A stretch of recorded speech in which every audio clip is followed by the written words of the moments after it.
আমি যখন ঘর থেকে বের হই আমি তাকে দেখলাম কি যেন সামনে দেখা যায়, মানুষও বোঝা যায় না, জিন অন্য কিছুই বোঝা যায় না। আমি তাকাইয়া দেখলাম আমার পায়ের নিচে কে যেন সুন্দর মখমলের মতো বিছানা, নরম বিছানা বিছায়া দেয়। আমি এই দিকে ডান দিকে পা দেব, কি কে যেন ডান দিকে বিছায়া দেয়, সামনে পা দেব, কে যেন সামনে বিছায়া দেয়। আমি আমার পিছনে যাই, কে যেন বিছায়া দেয়। এবার ওজন বসা থেকে একটা লাফ মেরে দাঁড়ায় গেছে আর মনে গাজালিয়া সাধারণ কিছু না, তোর ইসলাম বাইরে না, তুই আমার বুকে আয়। এতদিন পর্যন্ত ক্লাস করাইলাম, হাদিসের দরস দিলাম, আমি বড় মুদাররিস, আজ পর্যন্ত কোন ছাত্রের জবানে এমন ঘটনা শুনি নাই। তোমার পায়ের নিচে কি জানো? আল্লাহর নূরের তৈরি ফেরেশতারা তোমার পায়ের নিচে নূরের ফল বিছাইয়া দিছি।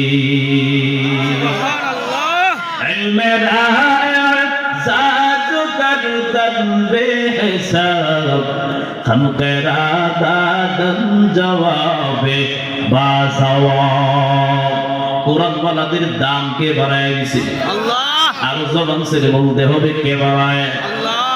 কোরআনের সাথে সম্পর্ক লাগাও হে মুমিন, দাম কে বাড়াইয়া দিবে? আল্লাহ। এই কোরআনের সাথে যারাই সম্পর্ক লাগাইলে তাদের মর্যাদা কে দিবে? আল্লাহ। ওই যে আমার কাপড়, এটার কোনো দাম আছে নি? জোরে বলেন, দাম আছে নি? কিন্তু যখন ওই কাপড়টা গিলাপ হইয়া কোরআনে লেগে যায়, ওই কাপড়টার দাম কি আগের মতো নাকি বেড়ে গেছে? বেড়ে গেছে। জোরে বলেন না, বেড়ে গেছে নাকি? বেড়ে গেছে। ওই যে একটা কাঠ আমি চেয়ারে বসলাম, ওই কাঠটার কোনো দাম আছে নি? পা দিয়া বলের মতো লাথি মারি, ট্যাং দিয়ে আমরা কত কিছু করি, কাঠ বানায়, কাঠ বানায়, চোখের আলমিরা যত কিছু আছে সব বানায়, কোনো দাম নাই। দামি দামি কাঠ বানায়, কোনো দাম নাই। পা লাগে, ইচ্ছা করেও লাথি মারি, কোনো দাম নাই, কোনো মূল্য নাই। কিন্তু সামান্য একটা কাঠ, ছোট্ট একটা বেহাল হইয়া যখন কোরআনের মধ্যে লেগে গেল, ওই কাঠটার দাম আগের মতো নাকি বেড়ে গেছে? বেড়ে গেছে। জোরে বলেন না, বেড়ে গেছে। বাড়ছে না কমছে? বাড়ছে। আমার পিছনের ভাইরা আমার সাথে রাগ করছেন আপনারা? আপনারা যে আওয়াজ করেন না, নাকি ঘুমায় গেছেন সবাই? সজাগ কে কি? হাত উঠান তো দেখি, সজাগ কে কি? এখন দিয়ে সবাই সজাগ, হাত নামা। এই কোরআনের সাথে যারাই সম্পর্ক লাগাইবে তাদের মর্যাদা সবার থেকে বেশি করে দিবে কে? আল্লাহ।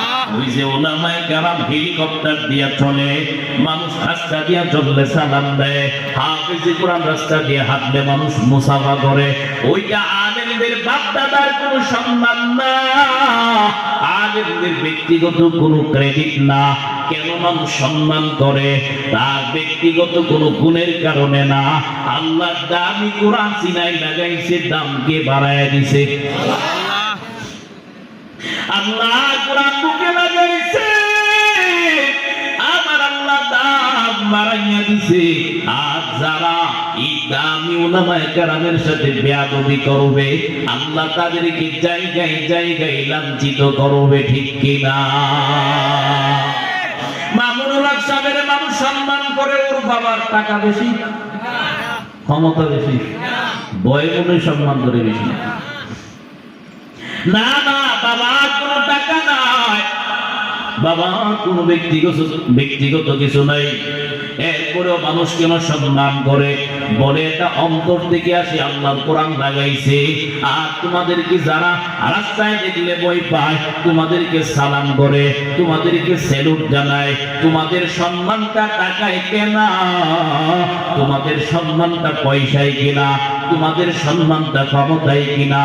যতদিন ক্ষমতা আছে, টাকা আছে, পয়সা আছে, জনগণের সালাম আছে, সম্মান আছে, তোমার স্যালুট আছে, ক্ষমতা নাই, ধন সম্পদ নাই, পদ পদবি নাই, জনগণ জুতা মারতেও দেরি করে না।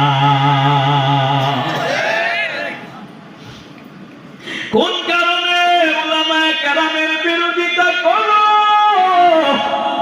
উলামায়ে কেরামের কোন কারণে লাঞ্ছিত করো? যতই চেষ্টা করো না কেন, ইজ্জতের মালিক কে? আরো জোরে বলেন কে? আল্লাহ বলেন, আমি যারে ইজ্জত দেই দুনিয়ার কোন মানুষ তারে বেইজ্জতি করতে পারে না। আমি আল্লাহ যদি ইজ্জত না দেই, দুনিয়ার সব মানুষের সিকিউরিটি দিলেও, হাই কোয়ালিটি সিকিউরিটি থাকলেও জুতার মালা ঘুমের ঘরে মোলাকাত করবে। ইজ্জতের মালিক কে? আল্লাহ। জিল্লতের মালিক কে? আল্লাহ।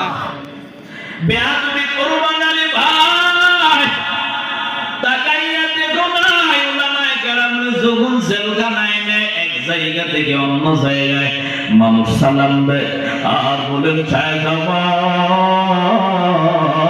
আপনি কোনো টেনশন করবেন না, আমরা পাশে আছি। তোমরা যারা বিরোধিতা করছ, একজনকে যখন করে নেয় ও করে নেয়, জনগণে ধাক্কাইতে ধাক্কাইতে বিসিমে একটা ফালায়